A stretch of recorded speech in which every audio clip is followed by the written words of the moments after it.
Bonjour bandeko babolandi oyeli malamu lisusu na kati ya émission na biso ya mwana mboka wake up.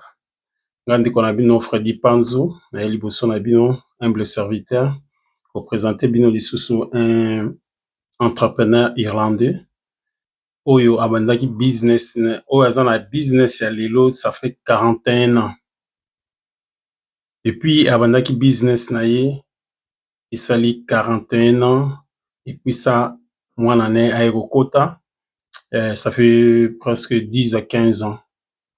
Abandaki business oyo après avoir mosala kosila adecidaki na oyo ye ayebi abanda business oyo ya graphic design na français na mingi mpenza te na anglais.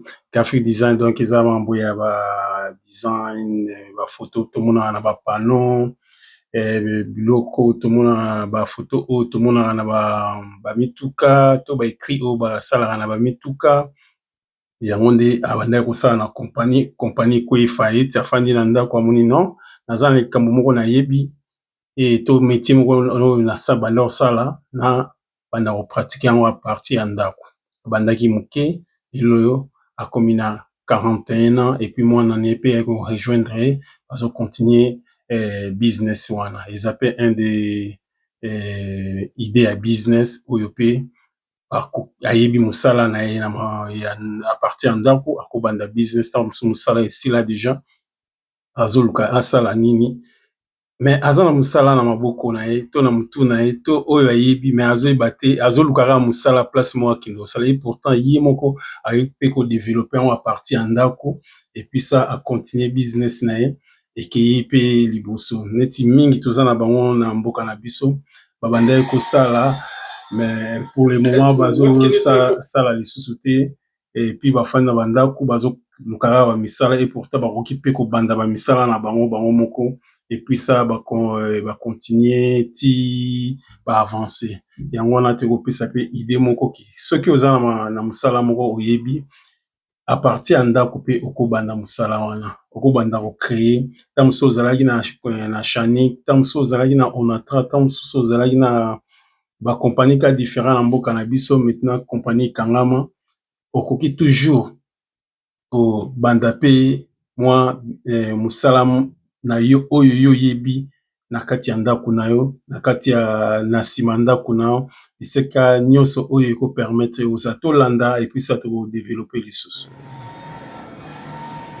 Edgo, what can you tell for the new entrepreneur that want to start the business? Okay, I would say to a new entrepreneur is that it's never too late to start in your field, or it's never too late to start with a new idea. I would always say take the risk. People who take the risk make it. The difference between people who make it and don't make it is the people who take the risks. Okay. So don't be afraid to go at it. Okay. Oh, we can see the father is here.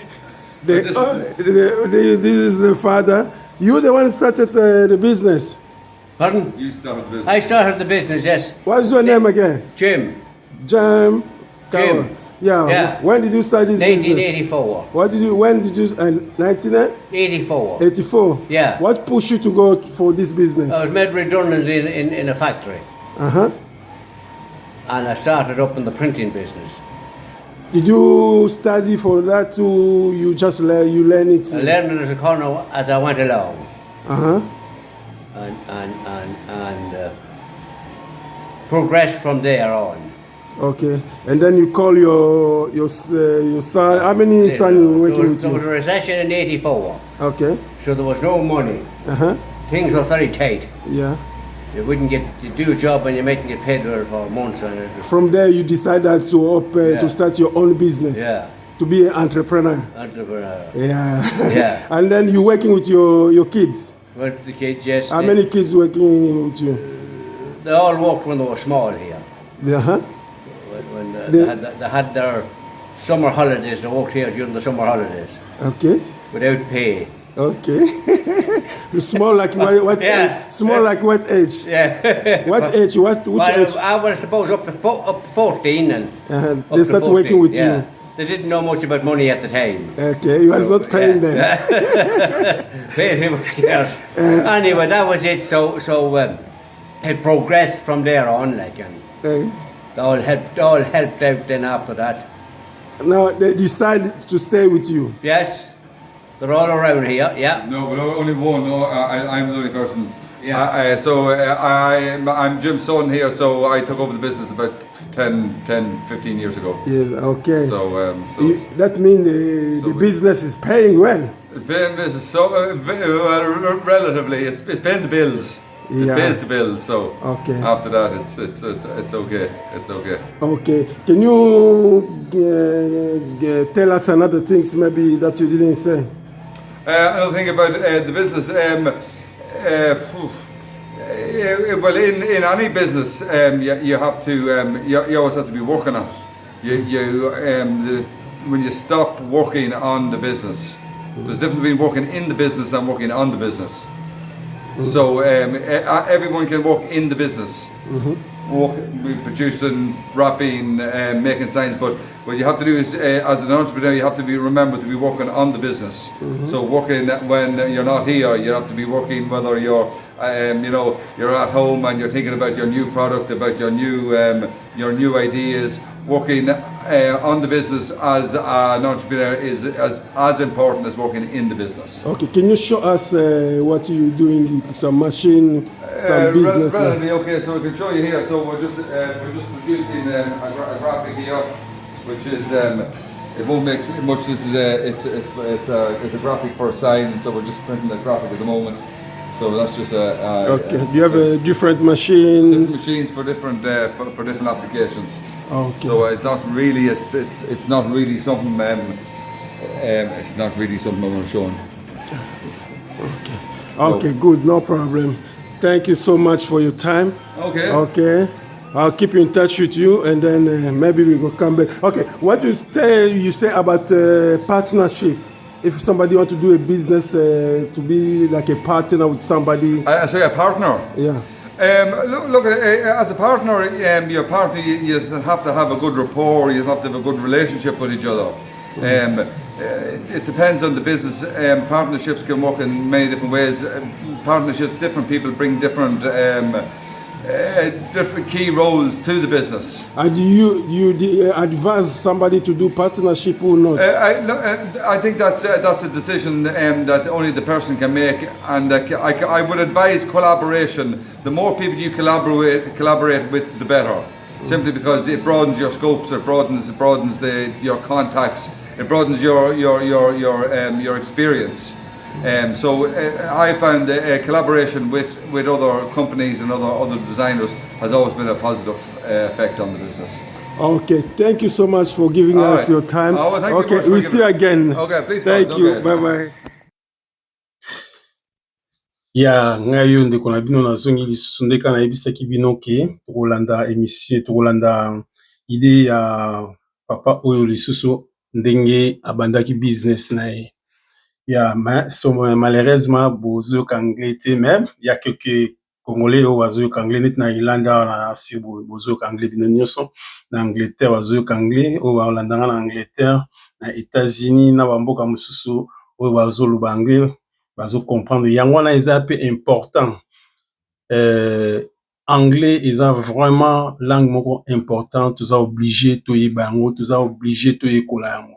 Neti mboka na biso soki bakonzi bakokolamuka bakoki zwa idée wana kobakisa anglais parmi ya balangue officielle ya mboka na biso, bato bawanda koyekola langue wana ekozala bien mingi, parce que langue wana ekozo aider mingi mpona makambo ya business. Partout okende na monde okokuta soki olobaka anglais oza na facilité ya kokuta motu moko alobaka anglais, okozala na facilité ya kokommunike na ye, epuis ça bosololi mpe boavance. Mais yango te eza barrière mpo osala business, mpo moyen nyonso ekoma moyen ya kotraduire mpe ya kotraduire langue d'une manière d'une autre, ya voix to ya kokoma ezali.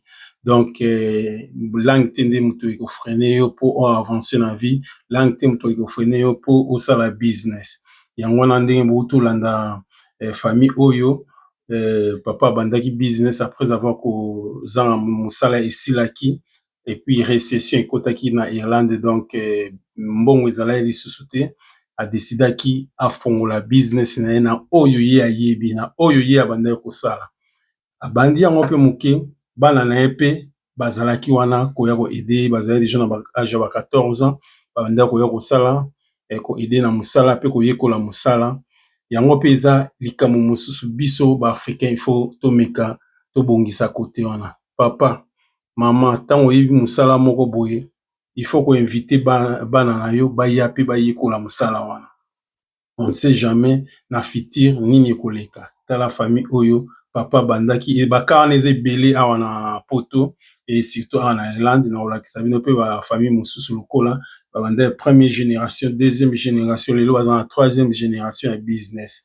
donc eza très bien eza malamu mingi eza te lokola biso na Afrique soki papa azalaki na business papa akufi business nyonso ekoyi pamba te bana babanda kointeresse na business ya papa te to papa abandaki kobenga bana baya kointeresse na business na ye te donc moni moyen business econtinue ba génération par génération eza te neti oyo papa azali toujours en vie mais deuxième génération déjà ekoti mwana na ye bana na ye babandaki kolanda mosala papa na bango malgré baokende classe bazo ntango baosala baétude na bango mais après baclasse bazongi baye koaccompagne papa na bango na mosala oyo azosala na epai na bango kaka na ndako ti lelo mosala ekoli papa aza toujours en vie azosala toujours mais mwana azwi relève ça fait plus de 10 à 15 ans na sikoyo mosala compagnie oyo esali 41 ans donc eza graphic design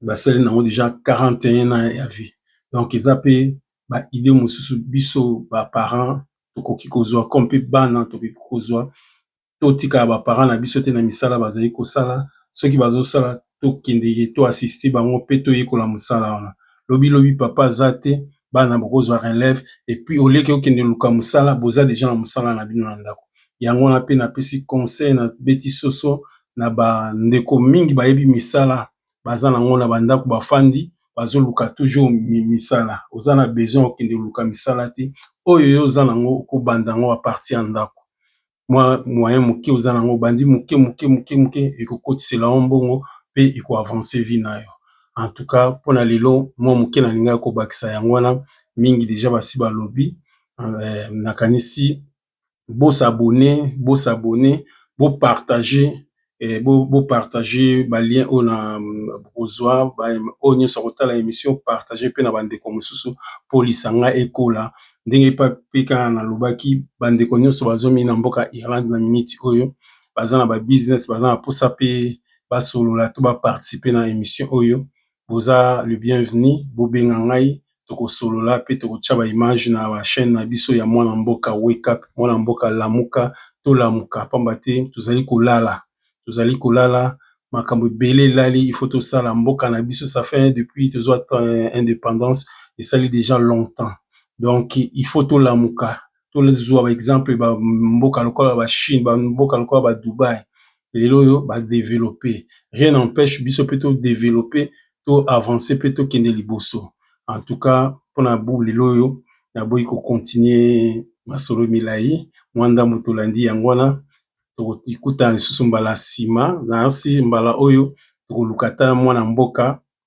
oyo aza mpe na business tosoloane mpe mwa moke asepeli komona bino mpe koyoka bino mpe surtout bacommentaire basuggestion baide toujours bokoma na bacommentaire mpo ete toavance mosala na biso merci bisika bozwami mbote na bino nyonso tokokutana lisusu mbala nsima merci bye bye